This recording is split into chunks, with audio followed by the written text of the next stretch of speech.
हमारा टॉपिक है आयो, इसको आयो भी बोलते हैं। कहीं कहीं पर केबीसी लिखा होगा, कहीं पर एसआईओ लिखा होगा, super input output, input output, KBC के कीबोर्ड कंट्रोलर। कोई भी आईसी होगी उसको काम करने के लिए क्या चाहिए? वोल्टेज चाहिए। तो हमारी आईओ को काम करने के लिए क्या चाहिए? वोल्टेज चाहिए, जिसको हम डीसी के नाम से जानते हैं। अब ये कितनी भी पिनों पे है उससे हमें कोई फर्क नहीं पड़ता है। और ये जो 3 वोल्ट आएंगे, ये 3 वोल्ट कौन से आएंगे? एलडीओ वाले आएंगे। और ये एलडीओ या वी रेगुलेटर कौन बनाता है? 3-5 की आईसी से हमको मिलेगा। कहाँ से मिलेगा? 3-5 की आईसी। और 3-5 आईसी इससे पहले हम लोग क्लियर कर ही चुके हैं कि 3 वोल्ट कैसे बनेगा। तो हमारी आईओ को 3 वोल्ट मिल गया।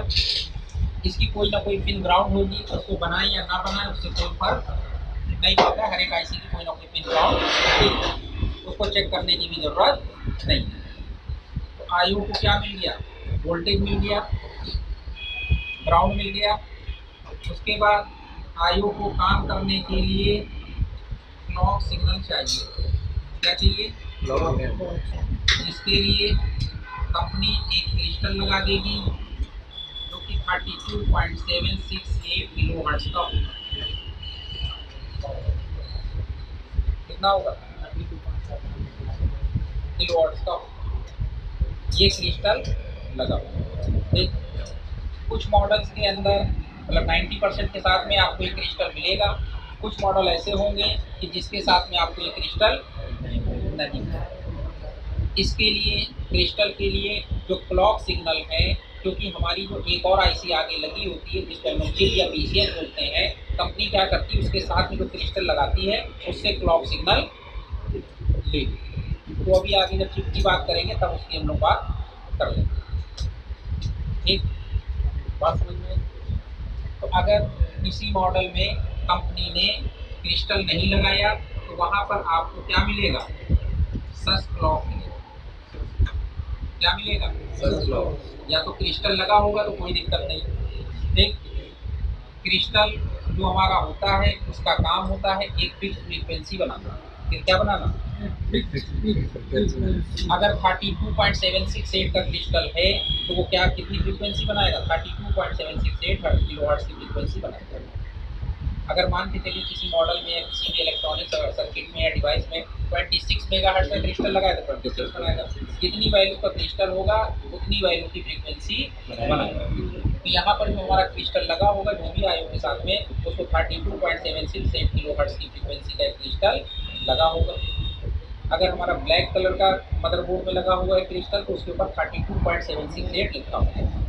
ठीक, अगर स्टील का लगा हुआ तो स्टील का, वो उसके डिज़ाइन के ऊपर डिपेंड करता है, फिर उसकी बात नहीं करना है। कुल मिला के हमारी आईओ को क्या चाहिए? वोल्टेज चाहिए, क्लॉक सिग्नल चाहिए। अब उसके लिए चाहे तो हम क्रिस्टल लगाएं और या ये सस क्लॉक जो है हमारी जो पीसीएच है चिप है उससे हम इसको सस क्लॉक दे दें।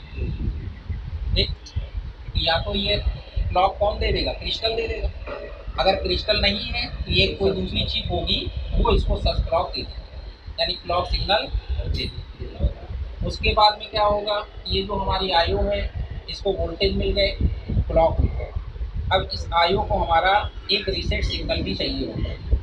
क्या चाहिए होगा? रीसेट सिग्नल भी चाहिए होगा। वो रीसेट सिग्नल जो हमारी ये लाइन 3 वोल्ट की आ रही है, क्या आ रही है? 3 वोल्ट की जो ये लाइन आ रही है, इसी लाइन से एक रेजिस्टेंस लगा के कंपनी इसको रीसेट दे देगी। क्या दे देगी? रीसेट दे देगी। तो इस रीसेट वाली पिन का नाम क्या हो जाएगा? डीसी रीसेट या पीओआर, पावर ऑन रीसेट। क्या हो जाएगा?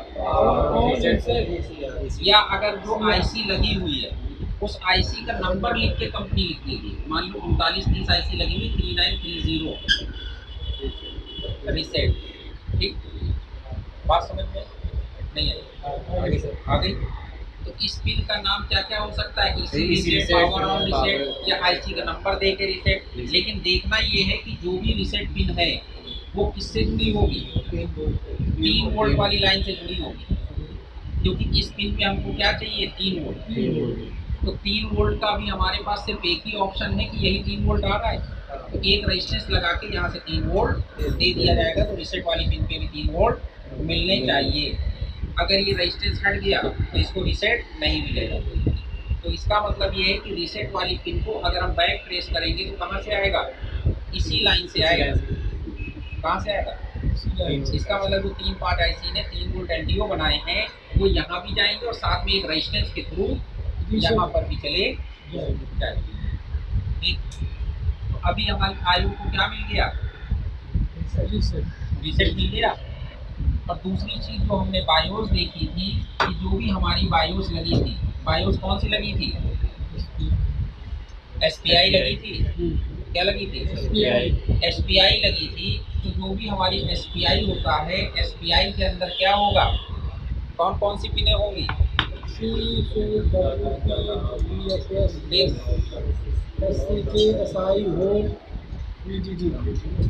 ये हमारी बायोस है। बायोस से एक पिन क्या हो जाएगी, यहाँ पे डेटा इन होगी, एक पिन क्या होगी, डेटा आउट होगी। अब इसका नाम एसआई भी लिख सकती है कंपनी, एसआई का मतलब सीरियल इन और एसओ का मतलब सीरियल आउट। कुल मिला के एक डेटा इनपुट, एक डेटा आउटपुट। मान के चलो अगर ये हमारी बायोस है तो इसके अंदर क्या हुआ, डेटा इन हुआ, यहाँ से डेटा आउट हुआ। एक पिन क्या होगी, क्लॉक की हो जाएगी, किसकी हो जाएगी, क्लॉक की। अब इसके साथ में कंपनी एससीएल के भी लिख सकती है, सीरियल क्लॉक भी लिख सकती है। ठीक, उसके साथ में क्या होगा, अब इसके साथ में एक सीएस पिन भी होगी, चिप सिलेक्ट या चिप इनेबल वाली पिन भी हो जाएगी। साथ में क्या होगा कि ये जो बायोस है इसको भी क्या चाहिए, वोल्टेज चाहिए। तो 8 नंबर पिन पे क्या आ जाएगा, वोल्टेज आ जाएगा। ये भी कहाँ से आएगा, एलडीओ 3 से आएगा। तो इसका मतलब जो 3-5 ने 3 वोल्ट बनाएगी वो किसको देगी, आयो को देगी, साथ में बायोस को देगी। और यही 3 वोल्ट किसको जाएंगे, रीसेट को भी जाएंगे, किसको जाएंगे, रीसेट को भी जाएंगे। बात समझ में आई, नहीं आई। अब क्या होगा, ये जो आयो का कम्युनिकेशन है किसके साथ में होगा, बायोस के साथ में होगा, क्योंकि प्रोग्राम किसके अंदर है, बायोस के अंदर। बात समझ में, तो जो हमारे पुराने लैपटॉप या जो ऐसा समझ लीजिए कि कुछ आईसी ऐसी होंगी कि जिसके साथ में बायोस चिप लगी हो। और दूसरा कंडीशन एक और बनेगी, वो ये बनेगी कि ये जो हमारी आयो है, क्या है, ये जो हमारी आयो है, इस आयु के साथ में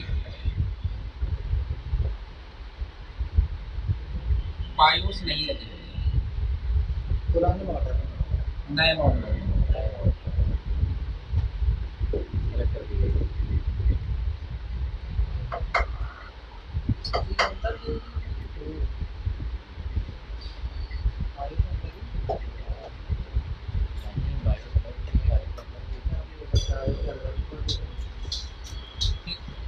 तो अभी कितनी चीजें हो गई, बीसीसी हो गई, ईसी रीसेट हो गई और क्रिस्टल हो गया। अब क्या होगा कि कुछ ऐसे भी कंपनी ने मॉडल्स बनाए जिसके अंदर कंपनी ने उसको अलग से बायोस नहीं लगाई। बायोस कंपनी ने क्या किया, आईसी के अंदर ही लगा दिया।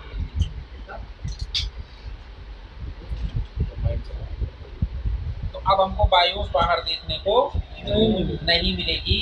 तो इसका मतलब अभी क्या होता था कि जब भी हमारी बायोस की प्रॉब्लम आती थी, यानी प्रोग्राम की प्रॉब्लम कोई आती थी, तो हम क्या करते थे, इस आईसी को प्रोग्राम करते थे, इस आईसी को निकाल के प्रोग्रामर के थ्रू प्रोग्राम करते थे, यानी इसके अंदर हम इसका सॉफ्टवेयर डालते थे, फाइल डालते थे। अब क्या हुआ कि जब कंपनी ने इसको हटा ही दिया तो अब प्रोग्राम किसमें डालेंगे, अब प्रोग्राम इसमें डालेंगे। ये जो आयो होगी इसको बोलेंगे नॉन प्रोग्रामेबल। क्या इसमें प्रोग्राम डालते हैं? नहीं आयो में नहीं। तो इसको बोलेंगे नॉन प्रोग्रामेबल। क्या बोलेंगे? Non programmable.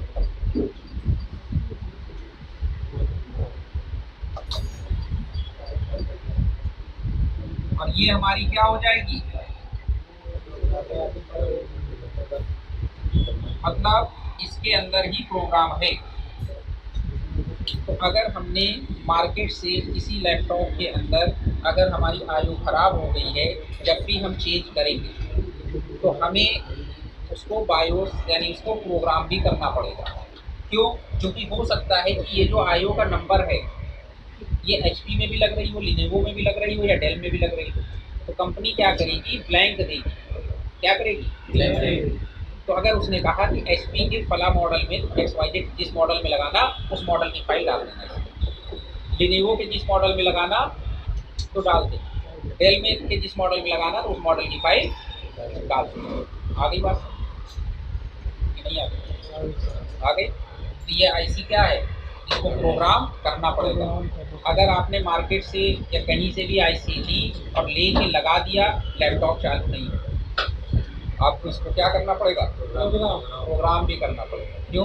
क्योंकि जो आपने IC मांगी तो IC का नंबर बता के मांगा। क्या मांगा? IC का नंबर। उसको ये नहीं मालूम कि दुकानदार को कि आपको HP में लगाना है कि डेल में लगाना है, लिनोवो में। तो सबके लिए उसने अलग अलग IC नहीं रखी। तो उसने कहा भैया ये IC है, जिस लैपटॉप में लगाना उसकी फाइल इसमें डाल दें। तो बात समझ में आई? तो कुछ मॉडल्स के अंदर आयु कैसी होगी? नॉन प्रोग्रामेबल, और कुछ के अंदर प्रोग्रामेबल। बात समझ में आई? तो अगर किसी के साथ में आपको बायोस देखने में नहीं मिल रही है तो आप क्या करोगे? ये समझोगे कि अगर इसके साथ में बायोस नहीं लगी है तो इसका मतलब इसके अंदर बायोस यानी प्रोग्राम इसके अंदर है। या अगर आप गूगल पे सर्च करोगे IC का नंबर डाल के, क्या डालोगे? IC का नंबर। जो भी IC है आयो उसका नंबर डालोगे, साथ में लिखोगे प्रोग्रामेबल और नॉन प्रोग्रामेबल, तो भी आपको नेट पे पता चल जाएगा कि ये प्रोग्रामेबल है या नहीं प्रोग्रामेबल। बात समझ में आई कि नहीं आई? ये दो तरह से हो सकती है आयो। बात समझ में आ गई? तो ये आयो को क्या क्या चीज़ें मिल रही हैं? AC रीसेट मिल रहा है, क्लॉक सिग्नल मिल रहा है, ठीक, और साथ में उसको प्रोग्राम मिल रहा है, तो क्योंकि उसी प्रोग्राम के हिसाब से ये काम करेंगे। अगर ये कंडीशन आ गई तो ये तीन चीज़ें तो कॉमन रहेंगी। अब इसका इंटरनल प्रोग्राम वो भी ओके होना चाहिए। अगर इस IC का प्रोग्राम करेक्ट हो गया तो हमारा लैपटॉप ऑन नहीं होगा। बात समझ में आई? तो इस IC का प्रोग्राम भी ओके होना चाहिए। बात समझ में? सप्लाई तो मिलनी ही चाहिए, क्रिस्टल यानी क्लॉक सिग्नल तो मिलना ही चाहिए, लेकिन साथ में इसका प्रोग्राम भी ओके होना चाहिए। कई बार समझ में? अगर इसका प्रोग्राम करेक्ट हो गया या प्रोग्राम में कुछ प्रॉब्लम है तो लैपटॉप ऑन नहीं हो रहा है, तो इसको आपको प्रोग्राम करना पड़ेगा। इसकी आपको बायोस राइट करनी पड़ेगी। अब वो कैसे राइट होगी वो जब बायोस प्रोग्रामिंग बताएंगे तब बताएंगे कि ये IC कैसे प्रोग्राम हो। आगे बात समझ में कि नहीं आ रही? ठीक, ये आपकी आयो है और ये भी आयो है। इसके साथ में बायोस लगी हुई है और इसके अंदर लगी, ये इंटरनल हो गई इसकी, यानी इसका प्रोग्राम इंटरनल हो गया। इस IC को प्रोग्राम करने की जरूरत नहीं है, प्रोग्राम करना होगा तो इसको करेंगे। इसमें क्या होगा? इसको प्रोग्राम, अगर ये IC का प्रोग्राम करेक्ट हो गया तो इसको प्रोग्राम करना पड़ेगा। तो इसलिए ये IC क्या कह रहा है कि ये आयो हमारी प्रोग्रामेबल कहलाएगी, तो इसको प्रोग्राम भी करना पड़ेगा, इसमें सॉफ्टवेयर भी डालना पड़ेगा। आगे बात समझ में? अगर ये IC है तो इसमें प्रोग्राम डालने की ज़रूरत नहीं है, मार्केट से आप ऐसे ही खरीदिए और ऐसे ही लगा दीजिए। ठीक है, इतनी बात में कोई कन्फ्यूज़न? आज के टॉपिक में आपकी ये चीज़ है। इस पिन का नाम EC reset, power on reset या IC का नंबर करके रीसेट, मतलब इस तरीके से कुछ भी आपको मिल सकता है। वो आपको सर्किट डायग्राम में, क्योंकि हमारी आयो कितनी है 128 पिन की है, तो इनमें से कोई भी पिन हो सकती है।